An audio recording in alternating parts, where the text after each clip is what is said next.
Indonesia memiliki wilayah perairan lebih luas dari daratannya. Kondisi alam yang masih terjaga dan berada tepat di jalur migrasi membuat negeri ini kaya dengan biota airnya. Tidak hanya hewan kecil, perairan Indonesia menyimpan beragam makhluk air berukuran raksasa. Pagi-pagi saya udah bergabung nih sama Pak Darwin karena kita lagi mau mencari ikan di pesisir laut. Dalam memancing ikan, umpan merupakan hal penting yang harus disiapkan agar target bisa didapatkan. Alat pancing terakhirnya sudah dilepas, jadi sekarang kita tunggu saja nih dari sini sambil kita perhatikan. Nanti kalau misalnya dari jauh terlihat alat pancingnya itu sedikit bergerak, mungkin itu tandanya umpannya sudah dimakan. Teluk Poso memang cukup terkenal dengan spot ikan pelagisnya. Marlin termasuk ikan berparuh atau billfish yang menjadi favorit para pemancing. Tuh lihat, abangnya sampai kasih tenaga. Kayaknya berat banget nih. Udah berapa lama bang nariknya? 1 jam? Ikan marlin memang terkenal dengan perlawanannya yang sangat kuat. Jadi harus bersabar dalam menariknya ke permukaan. Nelayan di sini menggunakan teknik handline atau tanpa joran dalam menarik ikan marlin. Akhirnya setelah udah sejam lebih ditarik tuh, keangkat juga. Besar sekali ukurannya. Wah, ini namanya ikan sindaru. Marlin.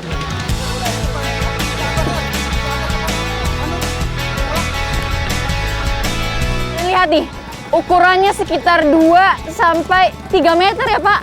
Pantesan ini menariknya harus sampai sejam lebih.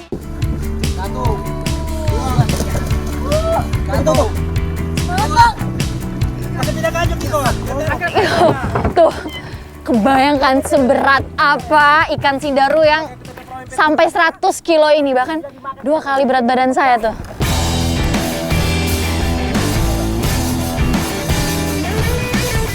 Pindah. Nih, saya udah 1 perahu sama 2 ikan tangkapan hari ini, ikan layar dan ikan sindaru. Ikuti terus jejak saya, Jejak Petualang.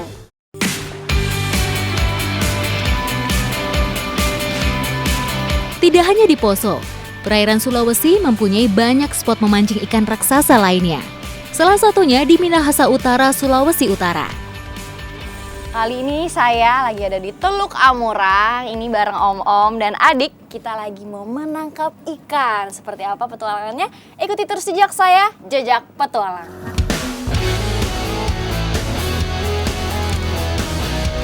Ini umpannya, ikan tude.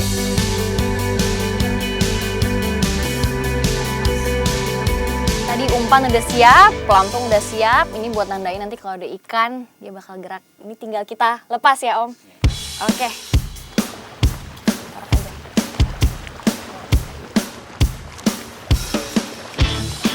Waktunya menunggu hingga umpan disambar ikan buruan. Ternyata nelayan lain duluan yang berhasil mendapat sambaran ikan.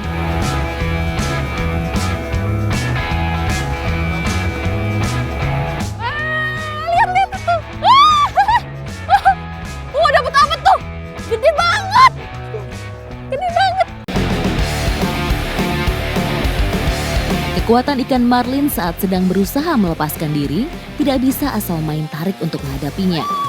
Butuh kesabaran, teknik, dan strategi supaya ikan bisa naik ke dalam perahu.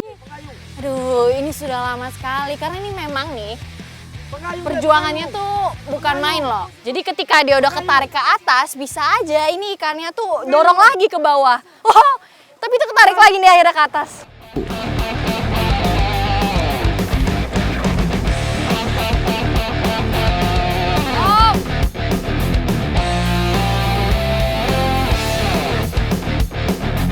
Akhirnya bisa kita angkat.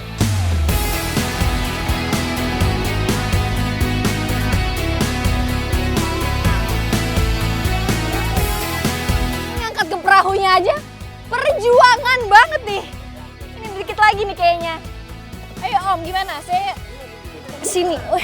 Warnanya ungu loh, cantik banget.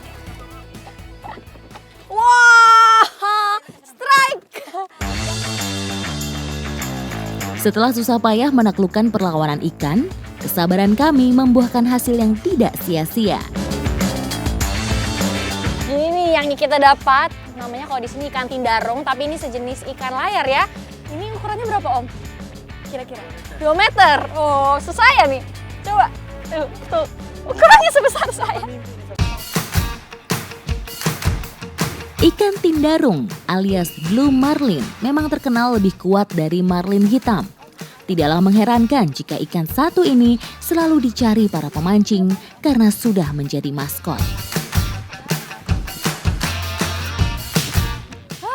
Ini akhirnya tadi udah ngerasain sendiri ya saya, panjang sekali prosesnya dari nungguin tarik ulur sama ikannya sampai nunggu ada yang makan umpannya, akhirnya dapat juga.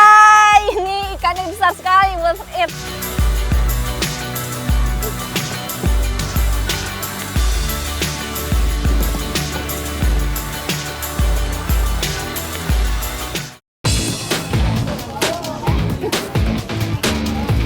Keanekaragaman suku, tradisi, dan budaya di Nusantara berpengaruh juga terhadap pemanfaatan hasil laut.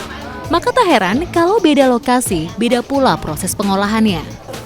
Ini saya sama Om Eva ada di Pasar Oeba, Kupang. Udah beberapa kali main ke pasar ikan di berbagai daerah, tapi baru ini ada di pasar ikan yang menurut saya ikannya mayoritas besar-besar size-nya.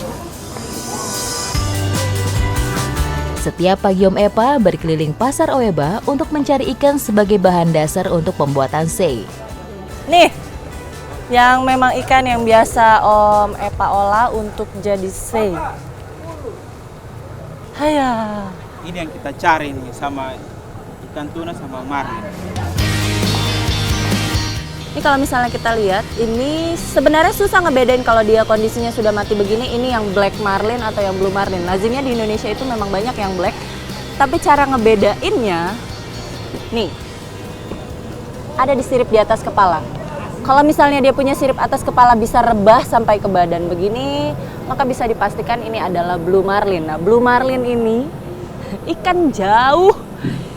Ini biasa ikan ada di Pasifik, di perairan Pasifik.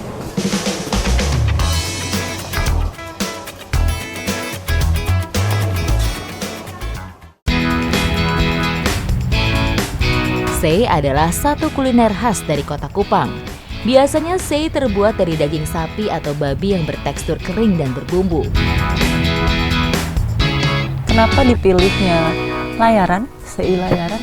Yang pasti salah satu syaratnya terpenuhi. Untuk bikin sei itu memang harus daging ikan yang liat, yang keras, yang tidak mudah hancur. Untuk menambah cita rasa sei marlin, bumbu-bumbu diperlukan sebagai penyedap. Ikan yang telah dibumbui kini siap untuk diasapi. Pokoknya kalau misalnya lihat apinya sudah marak menyala itu harus cepat-cepat dipadamkan karena memang proses masaknya diasap saja. Asap dan hawa panas hasil pembakaran tidak hanya membuat daging matang, namun juga mematikan bakteri pada daging. Sudah, nah nih daripada nunggu yang lain kayaknya masih lama nih. Yang ini sudah cukup kalau misalnya kita sekedar mau icip-icip seperti apa rasanya sei tuna. Yuk.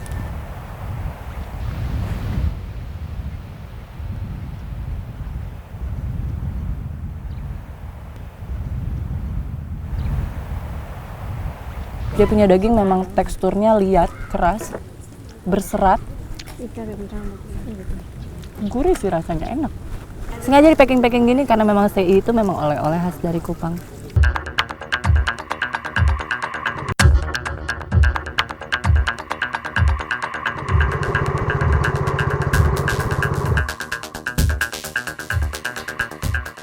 Kontur pesisir timur Pulau Halmahera diwarnai dengan banyaknya sistem perairan payau yang sangat kompleks.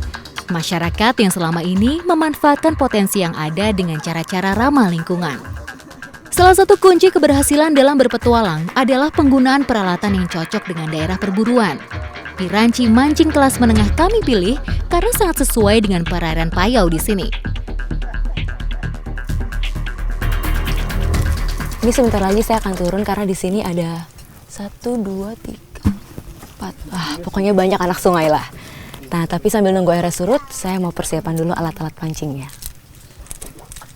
Karena memang pasang surut itu membuat ikan jadi agresif. Jadi di situ waktu yang paling tepat untuk kita memancing. Meski tidak memiliki aliran panjang, kontur geografis yang terjal membuat sungai ini memiliki karakter unik. Selain dalam, sungai ini juga memiliki arus yang sangat dinamis ketika terjadi pergantian air. Destinasi pertama saya kali ini adalah perairan Payau di sekitar daerah Tanjung Kobul. Menurut info masyarakat di sini, tipikal sungai seperti inilah tempat bermain paling ideal ikan kakap hitam atau kakap raja.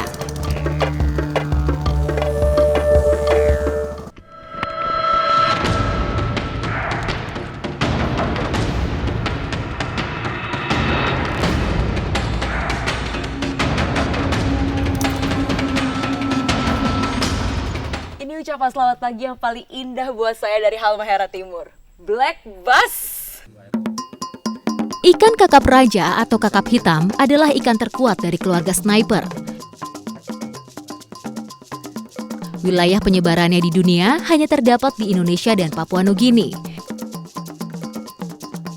Sebutannya pun beragam, ikan somasi hitam, tembaring, atau ikan naim.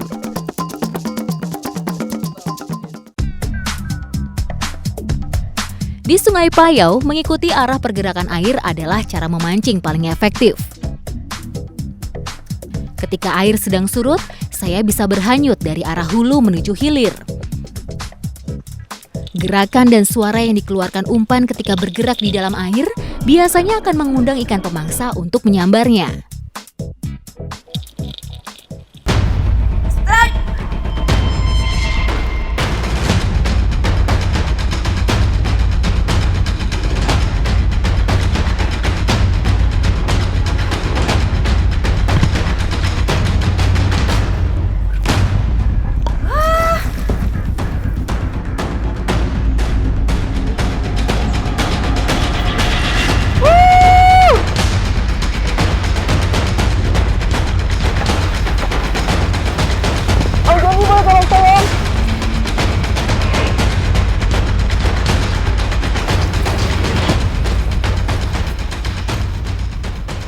Kejadian langka.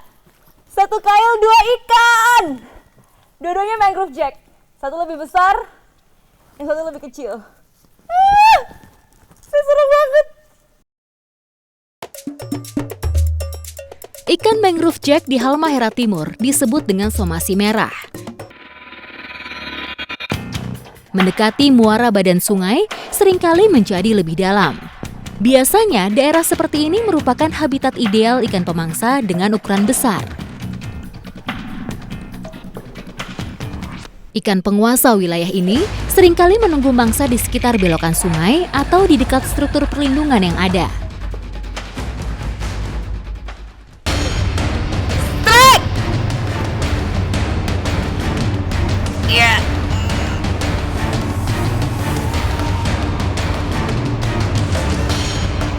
Astaga! Berat.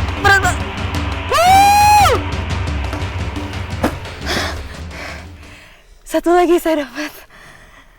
Indonesian black bass. Tadi saya pakai umpan warna merah putih supaya lebih terang. Karena lihat, airnya keruh dan biasa black bass itu kalau air bening baru mau makan umpannya.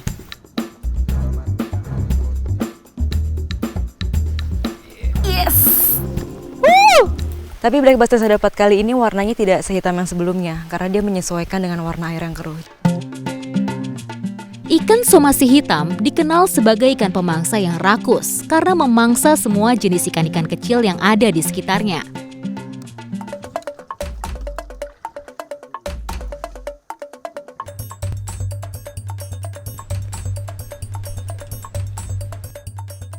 Ikannya sudah saya rilis dan tadi dia berenang sendiri. Itu tandanya black bass-nya masih sehat.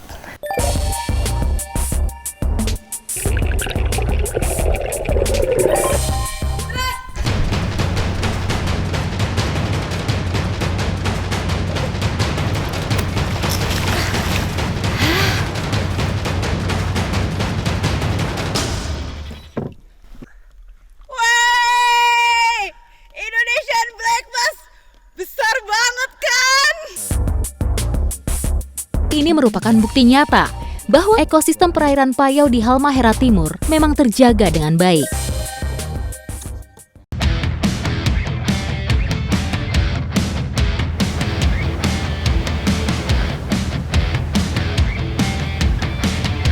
Goto Brani adalah spot yang sangat strategis untuk berjumpa dengan whale shark atau hiu paus. Dan yang unik, ini jaraknya dekat sekali dari daratan. Hari ini saya akan melakukan monitoring dan juga pendataan bersama Bang Fahri. Ikuti jejak saya, jejak Petualang. Ini kita udah sampai di spotnya. Itu! Wah! Itu! Tidak setiap tahun makhluk raksasa ini mengunjungi pesisir Gorontalo. Hanya musim-musim tertentu saja mereka bermain di sini. Dan beruntungnya, saya datang di waktu yang sangat tepat sekali. 2 ekor hiu paus langsung menyambut kedatangan saya. Sungguh luar biasa.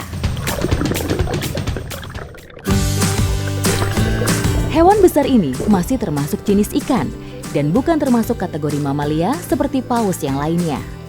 Gorano bintang ini memang biasa ditemukan di perairan yang berada di garis khatulistiwa yang berhawa tropis.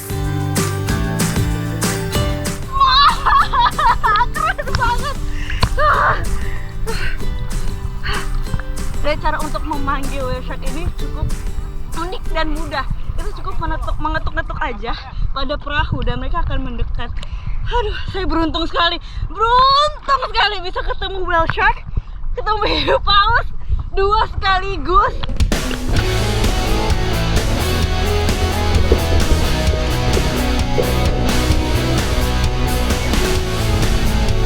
Jadi kalau lihat dari ukurannya, whale shark ini adalah whale shark umur remaja. Itu panjangnya sekitar 6 sampai 8 meter. Hiu paus memang tercatat sebagai salah satu ikan terbesar di dunia. Ukurannya bisa mencapai 12-15 meter dan dengan berat mencapai 15 ton. Hiu paus memang termasuk ikan yang cara makannya dengan filter feeder. Ia akan menyedot plankton ataupun krustasea kecil yang menjadi favoritnya. Wah, ini benar-benar pengalaman yang luar biasa sekali bisa berenang sedekat ini dengan hiu paus.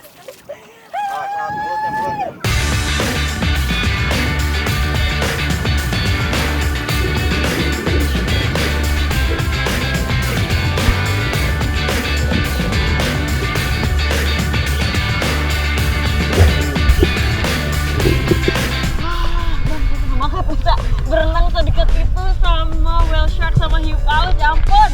Tapi tetap walaupun kita punya kesempatan untuk berenang sedekat itu dengan hiu paus, kita nggak boleh menyentuhnya.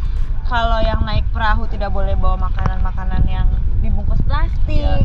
Dan juga kita juga nggak boleh ngasih makan karena itu bisa merubah sifat aslinya dia. Dan juga karena whale shark ini makan dengan cara memfilter, kalau ada plastik yang jatuh ke air itu bahaya banget, bisa masuk langsung ke mulutnya dan bahkan menyebabkan kematian. Jadi tetap jaga lingkungan dan hewan-hewan laut kita. Ikuti jejak saya, jejak Petualang.